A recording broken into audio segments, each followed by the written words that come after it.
Hi, Alessandra. Thanks for coming along for an extension of our earlier conversation for the DPE platform about the roving symposium that you've been organising. I know we've had the first week of symposia now, and we just thought it would be a good opportunity to catch up and for see how it's gone from your perspective, and maybe to raise a couple of issues that are coming up, so we can kind of think about some of the ideas longitudinally over the symposium itself, leading up to the kind of review and kind of manifesto of questions that will begin to prepare for early 2022. So yeah, just to kick off, really, how do you feel it's gone so far? How have the workshops worked and the first seminar? hmm Well, thank you, John, for the question. So, I think from my perspective, I've been really, let's say, happy with how things have been going so far. We had two workshops so far with artist Daniel Godinez-Nivon about dreams and how to use dream as a knowledge tool, like a tool for producing knowledge.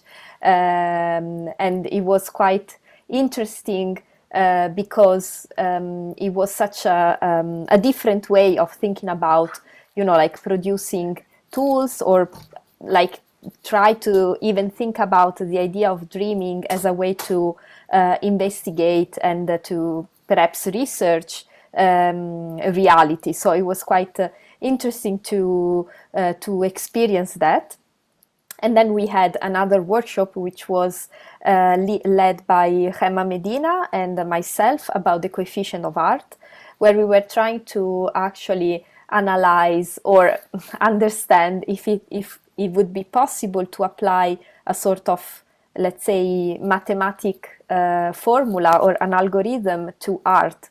And this is for sure very exciting because it's a little bit playing with, like Western epistemologies, but applied to art. So it was quite interesting to experience that, and also to experience how the idea of the coefficient of art is perceived in relation to art, to projects like art projects, which obviously are in line with the principle of social engaged art practices or arte util, which like are the main case studies that we are taking into consideration with this symposium. And finally, we had a panel discussion, which was quite nice because it came at the end of the first week of the symposium.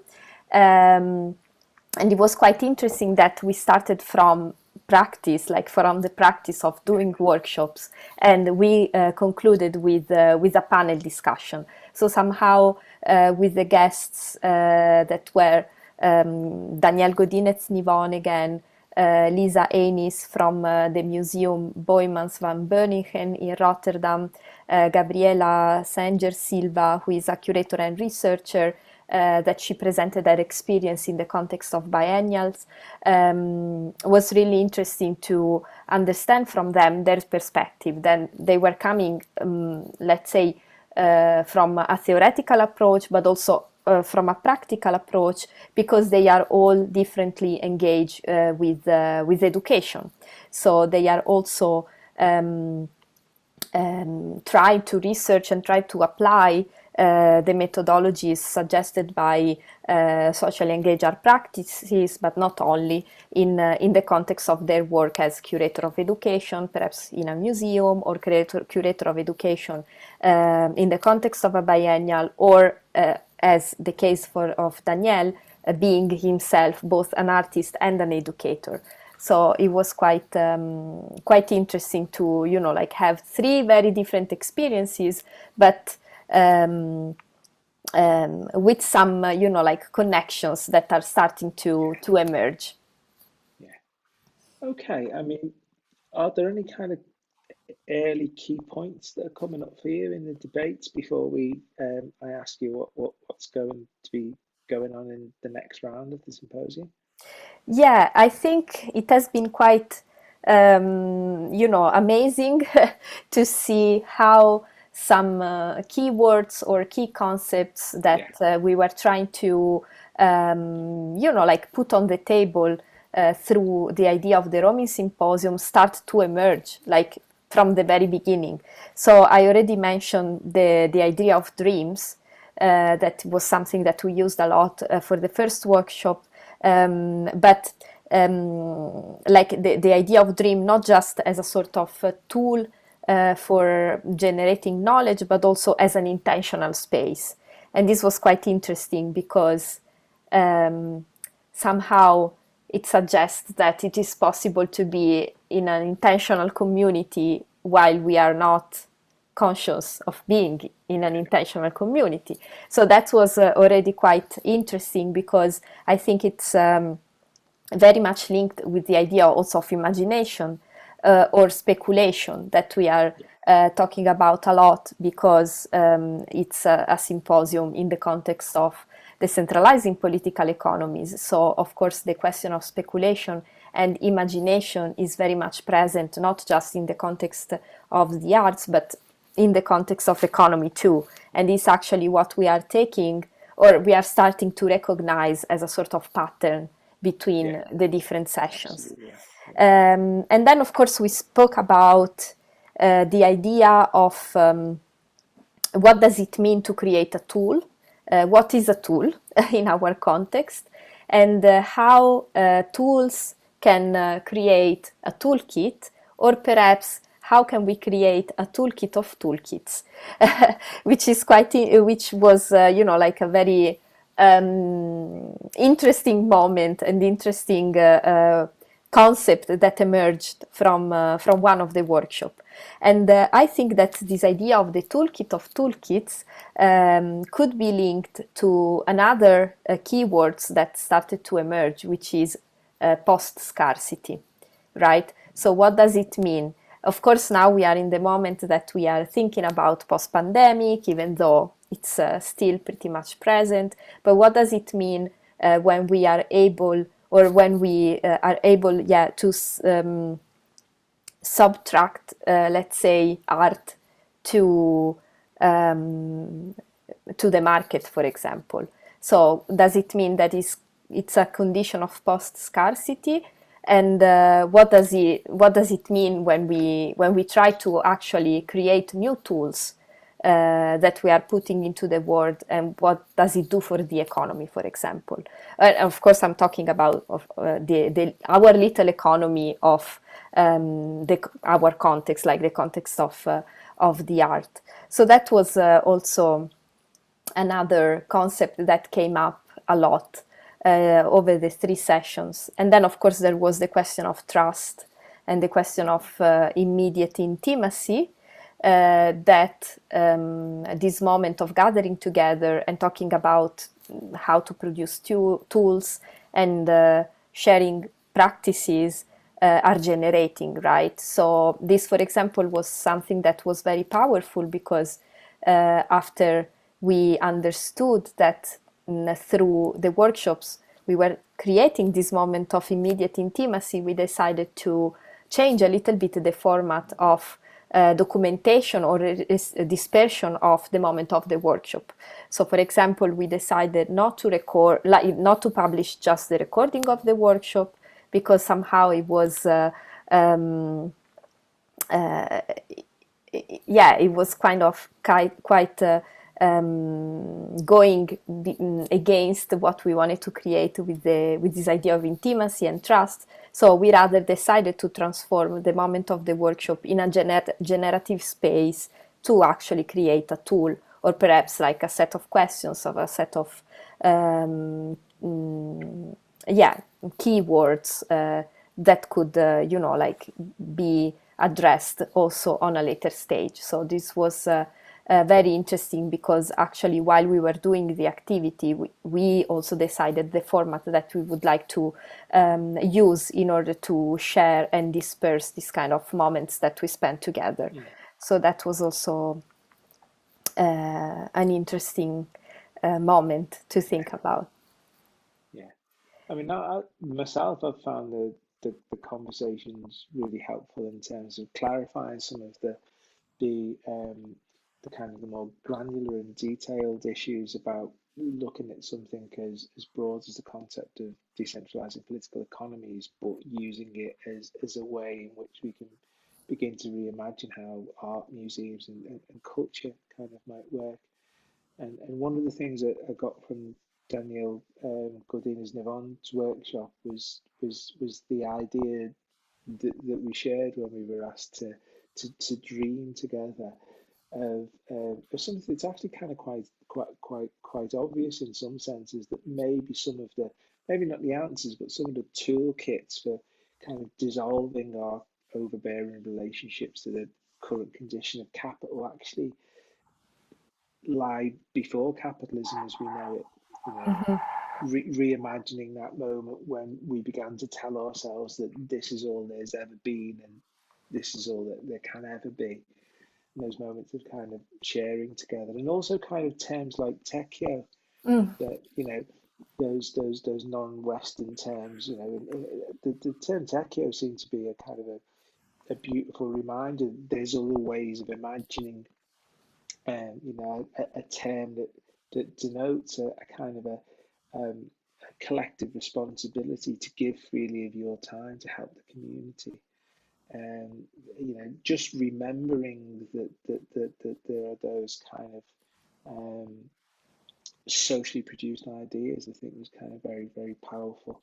And I think that for me also led to interesting discussions about remembering that the whole idea of decentralizing political economies isn't necessarily about trying to overthrow huge overbearing edifices. It's also about the tactical awareness to find ways and toolkits to begin to rethink ourselves otherwise from the periphery. And that can be about decentralizing the political economies of the institutions that we're working with, their museums or universities or even classrooms or projects. So that kind of relationship between the ongoing relationship, dynamic relationship between the centre and periphery was really interesting. And finally, I think from those ideas, what's emerged for me as well so far is that necessity for the West to negotiate jeopardy, as I'm always saying, to admit that in order to develop these potential toolkits for change, that we can't simply do it from a Western perspective, that we actually have to actively reach out to non-Western toolkits of imagination and change to make that possible. So I'm very grateful. I found it really interesting and potent and useful first week. So before we go, can I ask you what kind of things you might be thinking about and imagining for the next round of discussion and debate in the Roman Symposium, and to outline what that might be? Yeah, I think what is interesting also is that we